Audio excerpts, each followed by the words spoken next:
Привет, друзья, я Андрей. И сегодня я хочу с вами поделиться опытом использования вот такого небольшого кемпера.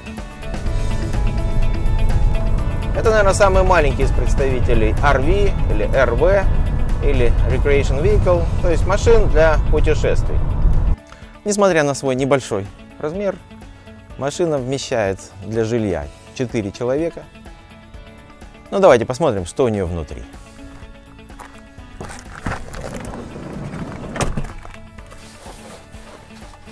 Во-первых, очень неудобно, с ней дается вот такая лестница, чтобы залазить на крышу. Но об этом попозже. Двое человек едут на передних сиденьях, довольно комфортных. Сзади сиденья, не сказать, чтобы очень были комфортные. Есть подлокотник, они не опускаются назад, стоят довольно-таки прямо. Но ехать можно. Машина рассчитана на 5 человек, то есть можно разместить и 3 человека здесь. Но это будет совсем некомфортно на длинное расстояние.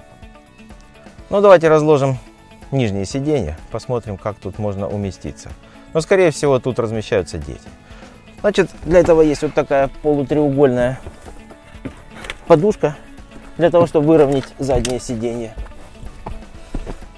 Сначала сдвигаем переднее сиденье, сдвигаем вот эту секцию.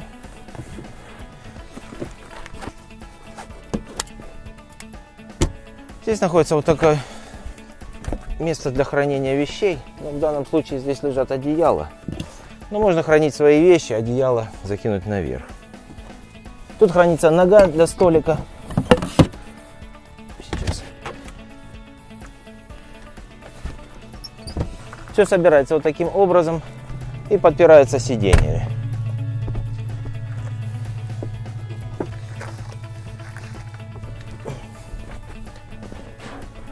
Не могу сказать, что длины хватает, но в принципе впритык. Собирается все довольно-таки просто. Опять же нужно опустить сиденье.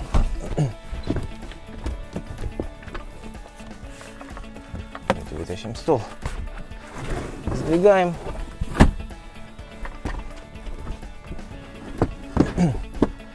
Сдвигаем, получаем две сидушки. В дневной конфигурации можно поставить здесь стол.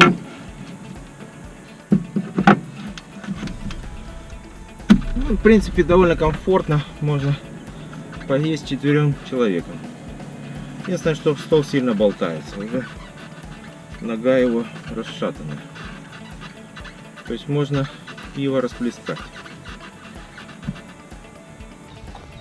Сзади у нас находится небольшая кухня.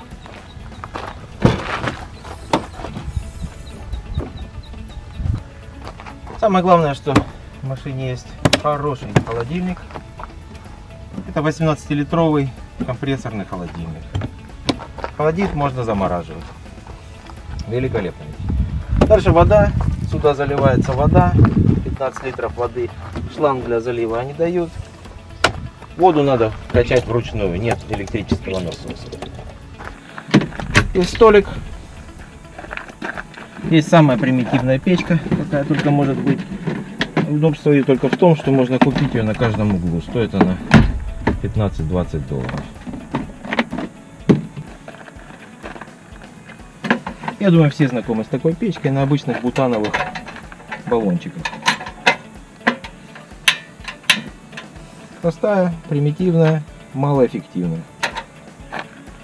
Есть полный набор посуды на 4 человек. Тарелки, ложки, вилки, чайник со свистком, стаканы, кастрюлька и сковородка.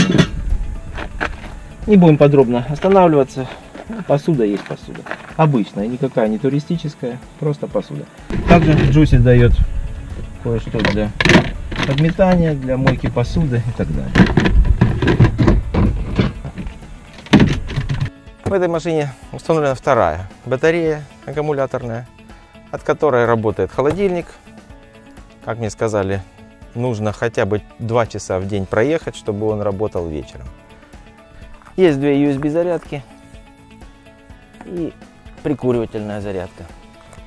USB зарядки работают даже если машина не заведена, работают ночью.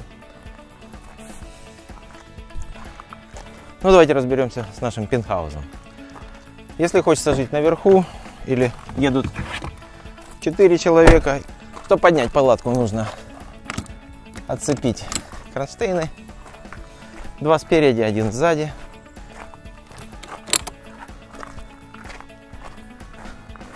И попросту крутить ручку. Довольно туго. Вот формируется палатка.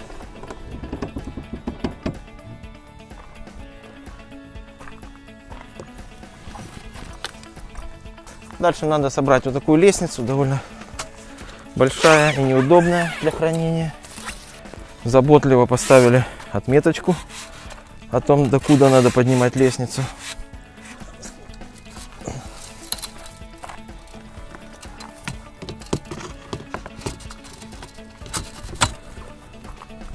Можно залазить и жить.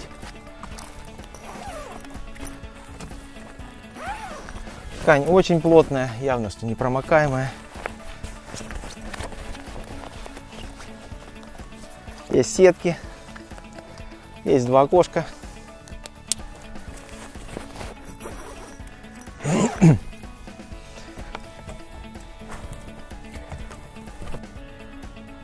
Палатка очень широкая, длинная. Проблем с размещением нет. Есть фонарик, который не работает сегодня, на 3 маленьких пальчиковых батарейках. Вот такое жилье. Лестницу можно поставить с любой стороны, естественно.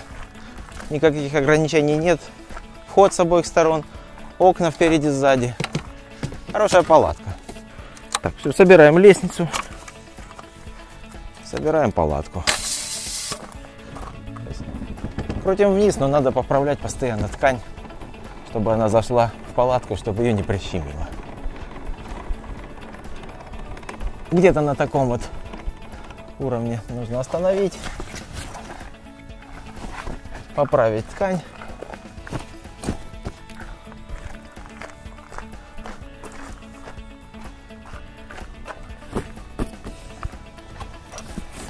Опустить еще. Опять поправить ткань.